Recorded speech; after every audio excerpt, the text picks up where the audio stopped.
It is a delight to be with you. Maybe next week I can share with you how huge a delight it is in my life. What I'd like to do is I'd like to tell you a little bit about one of my best friends. His name is Bill. I've known Bill over 30 years. About 25 years ago, Bill came down to the Jersey Shore where I was living at the time, came for the weekend, and we were going to travel around and give him a chance to discover the Jersey Shore. So Bill was on his way to the train, and he ran into a mutual friend of ours. And the friends got talking to Bill, and Bill said, yeah, I'm going to go visit Norm. And the mutual friend said, I don't know if you've been told this, but Norm is religious. Bill said, no, I know Norm. No, he's not like that. I am. So Bill came down, and we decided to jump in the van and take a drive around the area. And back at that time, vans made it about as difficult as possible to get the seats out of them. They were heavy. They were just nothing but solid weight. They had the most awkward way of clamping them into the body of the car. And it took some time. And I never made sense of it. I did it for years. So Bill and I are putting the 2 rows of seats in the back of the car, and Bill had the one at the very back, the 3rd row, and I was taking the 2nd row. And Bill's got in, seemed like more easily than mine, got it done. And Bill's there, and he and I are both kind of pushing and shoving on the same row of seats. And Bill somehow managed to do it in a way that it released its latch, and I shoved the seat right into him. And Bill fell backwards into the 3rd row of seats, and with momentum, I went plowing ahead, and the seat and I landed in Bill's lap. And I leaned into Bill, looked in his eyes, and said, have you thought about your relationship with Jesus today?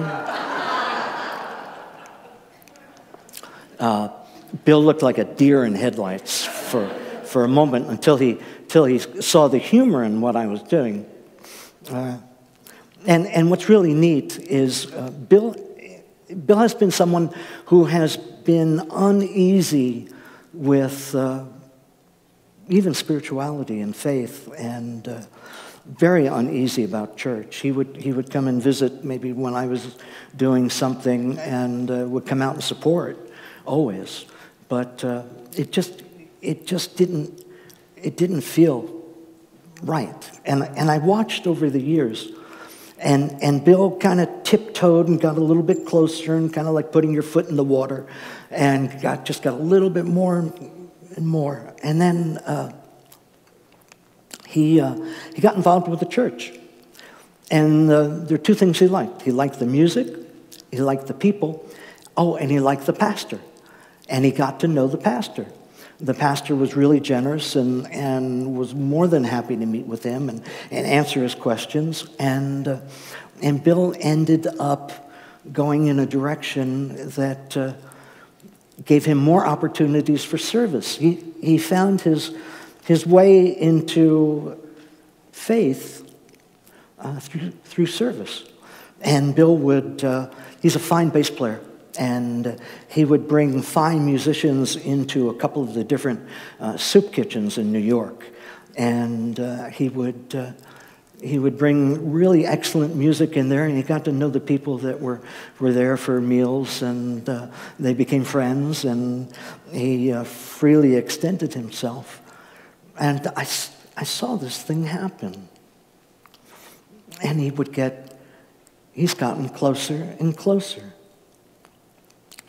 So much so is that he just had back surgery for some relief, and it went really well. But Bill had to call up all the soup kitchens and tell them, I'm not going to be there for 6 weeks, but I'll be back. And this thing has become really important to him. I don't know how Bill feels about communion. I don't think he feels quite right with that. What's interesting is that as I looked into the lessons this week, and I've had the joy of preaching on John the last 6 weeks, and it's just not to be missed. It's just been awesome to study these lessons. And I learned that John has a very special way of presenting the Eucharist, and he presents it in a context that's within the spirit of the church. Well, it turns out that more and more churches are celebrating communion. That over the last couple of decades, even a variety of congregations have decided that this is an important thing.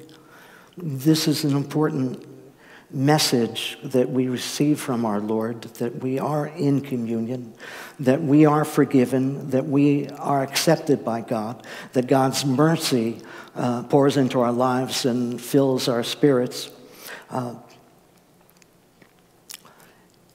And it's a time when these outward symbols of bread and wine become a sign of an inward grace of God's presence in our lives.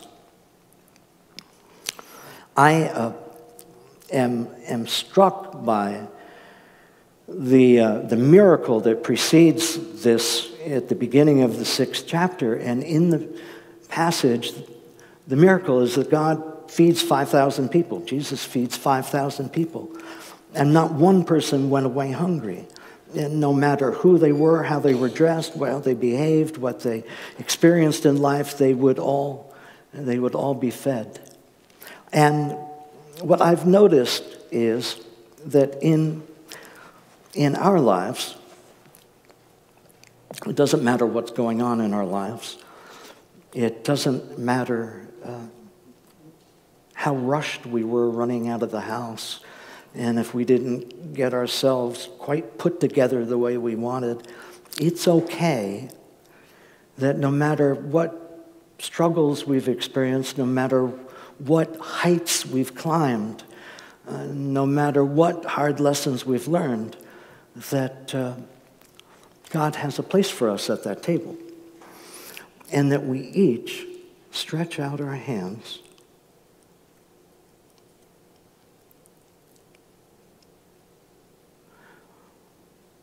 broken, weak, humble, tired, sick. We come with our doubts. We come with our questions. We come with a head full of missed opportunities. And we kneel to receive the bread of life. And we take a position that this is not a power position. This is not a position of authority. This is not a position of strength. We come turning our lives over to God's care and love and mercy and forgiveness and acceptance. And we are all equal. This is a position for people who claim their ordinariness.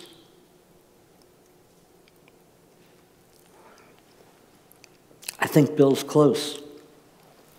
I think he's close to getting there. His passion for people.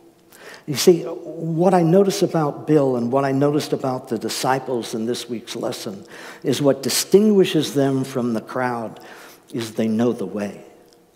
They know the way to God's grace and love and glory. And they know that there is no other. There is no other way. So, Katherine and I would like to play a meditation for you.